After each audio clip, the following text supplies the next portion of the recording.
give a shout out to Cathy because Cathy is definitely a part of my story. And Cathy, I've told this story other times. I'm a member of the National Speakers Association.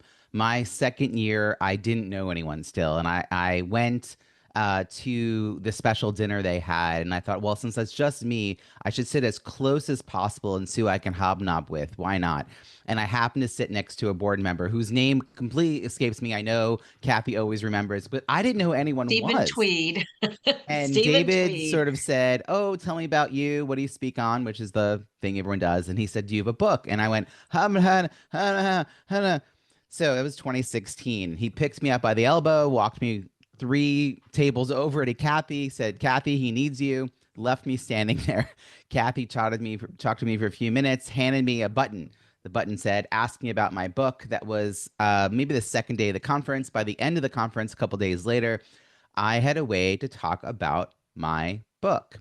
A year later, I walked in with my very first book, which I just put back on the shelf, Croissants versus Bagels, Strategic, Effective, and Inclusive Networking at Conferences. And again, Cathy pops up because during that process, I had joined one of her writing prompt groups, which is how I finally, the writing process was never the fun part for me. I had a lot of angst about it at the start. No longer do, but still don't really identify as a writer 4 books in because it's a mental game. She offered to host a virtual party. This is in 2017, friends. I didn't know the technology. I didn't know what I was doing, which is all laughable because I became a Zoom guy. I became a Zoom producer in 2020, 3 years later. I subsequently wrote a book about how I turned my business around, which was my second book, Small List, Big Results, Launch a Successful Offer, no matter the size of your email list, which is about my coaching practice and how you find your audience for your books. So really great resource for anyone who's in that, like who's your ideal person section. And I finally got around on my third anniversary, the first time I hosted a virtual happy hour, to producing and launching Break Out of Boredom, Low Tech Solutions for Highly Engaging Zoom Events, which is my manual about how to use Zoom. Those were 17 months apart during the pandemic, and I didn't actually plan that. It was just yeah, I just kept going. And I became really well known for my launches. So my first 3 books have over 650 Amazon reviews, written Amazon reviews, not just the ratings. And I became known for that. And so I was very excited to teach people that process and eventually getting hired for it.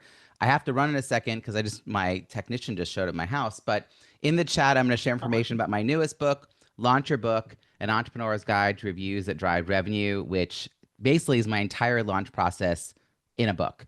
And I'm currently in the soft launch, focusing on getting reviews. I'm aiming for 200 and more in the next 2 weeks. But truthfully, I want over 1,000 because competitors in my space have 900, and I want to be above them.